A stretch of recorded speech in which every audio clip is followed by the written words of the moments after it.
Hello and welcome to the Bourbon Bear, and our Chicago Bears now sit at 2-2 after a thrilling win against the Los Angeles Rams. And I want to welcome my co-host, first time on the show outside of some tapes that are buried, but Connor Murphy. How are you, sir? Doing great, baby. Cheers. Cheers to that. Bear down. And I mean, immediate thoughts though, right after our reaction about the win over the Rams. A lot of experts actually had the Rams beating the Bears at home. Screw them. We knew we were going to win that game, and that was a must-win game to keep the season alive. Instant reaction, though, on how the team played. Just initial thoughts on, I guess, the Bears being at 2-2. I mean, this is kind of who we thought they were, right? It would have been nice to be 3-1. You probably win one there that you're not supposed to, lose one there that you're not supposed to. The Texans are great, but being entering week 5 at 2-2 with a rookie quarterback, I'm happy. So, and I think that is kind of what Chicago is right now. Is just happy is the best word to put it. Very happy. If we were 1-3, it would have been all out panic mode. It would have been people fighting about what Caleb's going to be. It would have been, hey, this team's not going anywhere this year. It's all about next year now. Get the line going. But I can be happy with 2-2 with an easy schedule coming up against Carolina, Jacksonville. Those are winnable games that you have coming up. Yeah, I mean, we've got the next 5 games: Carolina, Jacksonville, Commanders, Cardinals, Patriots. That's the cupcake part of your schedule. Oh, God. And even more importantly, because now the Vikings somehow look like to be the best team in the fucking division. So what we thought was already going to be a hard North is even harder. I agree with that. I thought the Vikings kind of came out of left field. Everyone was afraid of Detroit. I mean, Detroit's still at 3-1. Don't get me wrong; it's still a huge threat. But Minnesota, I had pegged as probably one of the worst teams in the NFC North. But yeah. Sam Darnold's been playing. I mean, it's not even Sam Darnold; it's Kevin O'Connell, right? True. I mean, this is where you really start to underrate our coaching staff, and this is clearly the weakest part. And when you compare it to the rest of the league with LaFleur, O'Connell, and who's the Lions' big guy? Head coach Dan Campbell. It's like those guys completely outmatch what we have, and you're seeing it on the field, and we've got the better players, but this is still a team game. So that was one thing that came actually before this week was the team captains met with Shane Waldron, and I think you saw enough that maybe he had a reality check or whatever you want to call it. You had Swift finally start to run the ball well, which was a non-existent factor in this offense. You had Caleb.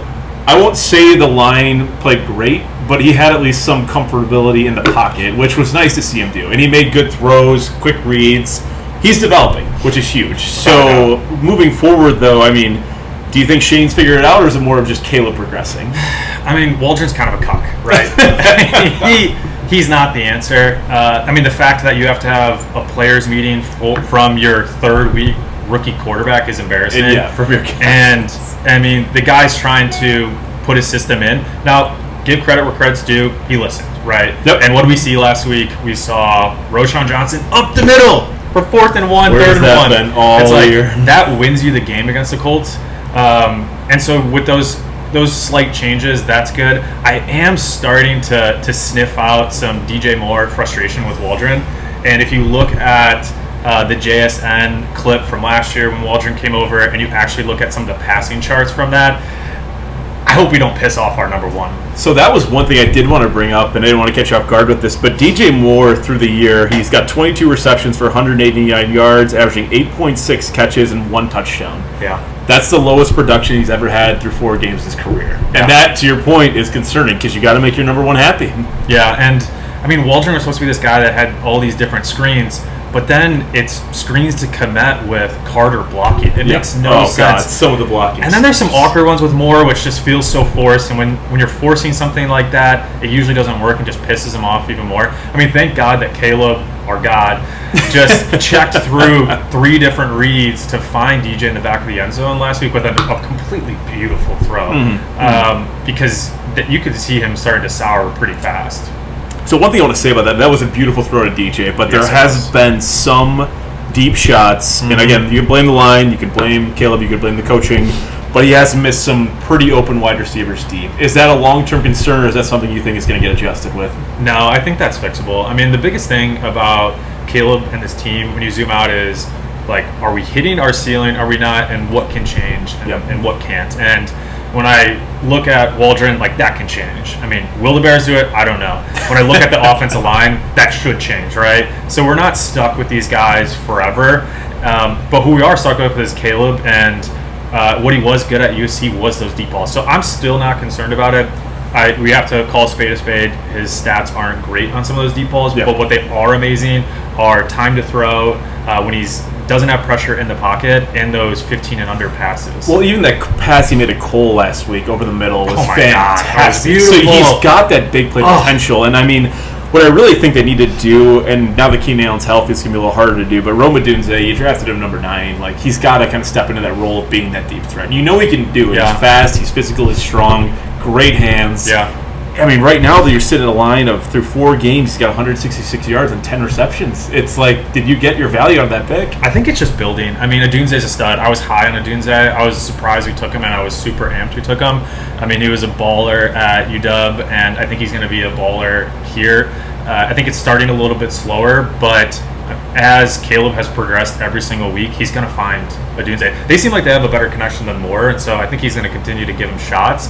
There were a couple of those in the end zone that you think he should catch. There was the one in the Houston game. And it's a difficult catch, but like that's when you pick a top 10 wide receiver to do. That's also why you bring Keenan Allen in on his out route too. Like you brought these guys in to catch the ball. Yep. And I think when I think about the Bears in general, you're playing for 2026, right? Like you're trying to be a Super Bowl team in 2026. But what I'll say to that point, though, is you really want them to get playoff experience, especially. I think that is important to be under the lights. And, I mean, Caleb's rookie game, Sunday Night Football against Houston, all that experience is valuable. So the further you can go, the better for his development as a whole. And I agree with you. I think Rome will step up in the future. But I'm going to put you on the spot here. So Rome Odunze, total yards in the season. And this is weird to think about. We're already a quarter way, basically a quarter with the new game, but a quarter way through the season, essentially. His over-under was only 670 yards. Yeah. Chance it goes over right now where we're sitting. Yeah, I love it! I like that right now because, I mean, the thing is we'll know in the next 5 weeks, right? This is a stretch to pile on some yards, to get some wins, and just to continue to build. But Caleb's at a point where he's already checking at the line. I mean, that's insane. He's a 3rd, 4th week rookie that he's coming out to the line. He's saying, Shane, get me the play faster so I can fucking change it from your shitty play. And I think as that continues to grow, he's going to continue to find Odunze, and then when Keenan, has come back in the mix, there's just so many weapons. There's just so many weapons, and I do really believe he's going to start throwing for 250, 300 a game. And what I want to say though is, obviously Cole had a rough couple of first games, but he really stood out in the previous 2, I would say. Yeah. And tight end's your best friend as a rookie quarterback, mainly because number 1, he's blocking for you. Number 2, he's going to be your last option route that you get the ball away. I think we're going to see a lot more Cole as the year goes on because Gerald Everett has done literally non-existent. Yeah. And I thought that was a good sign in the offseason. Shane Waldron kind of wanted to feed him the ball at the beginning, but it just wasn't doing anything. Yeah, I never got him playing. Yeah. I never got Lewis playing. Every single time I feel like Marcellus Lewis comes in the game, he has a full start, or he misses a block. 2 false starts back-to-back games. And Cole is a captain. I mean, Naish, he's a stud. And this is the guy that Caleb's going to grow up with, along with the Odunze. And last week was the perfect representation of that. And I agree with that, and especially when you have the contract with those guys, too. Because Keenan Allen, let's be real, with the contract value he's on right now and the inability to play with the injury, probably not worth re-signing him. We'll never know. And Cole's starting to hit those blocks, too. Yep. Like, he had some massive blocks. I mean, he had the block with Swift's takeaway touchdown.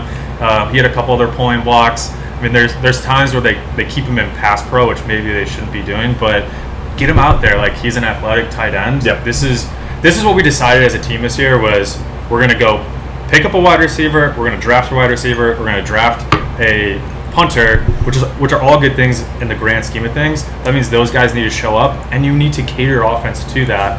And I think last week was a continued path to that. Before we get an offensive line, then, just because you brought him up, but Taylor had one of the best games of a punter as Bears fans we've probably ever seen since Brad Maynard back in the day. Yeah. Maynard was great. I love him to death. But that almost kept you in the game, essentially, because some of those punts were, 60, 70-yard-ish? I'll take it one step further. I think he won you the game.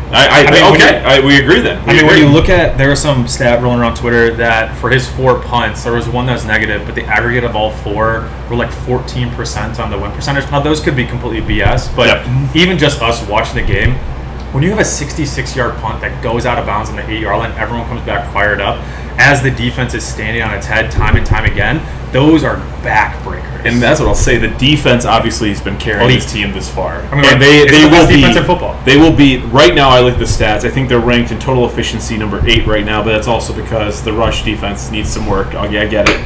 But when you put them in those positions, how good the secondary is, and Javon Dexter, my God, we needed him to step up, and he has stepped up. Stepped up further than I think any of us could have even hoped for. I mean, we were all I agree. We were all a little iffy about the D-line, rightfully so. I probably could have had a upside case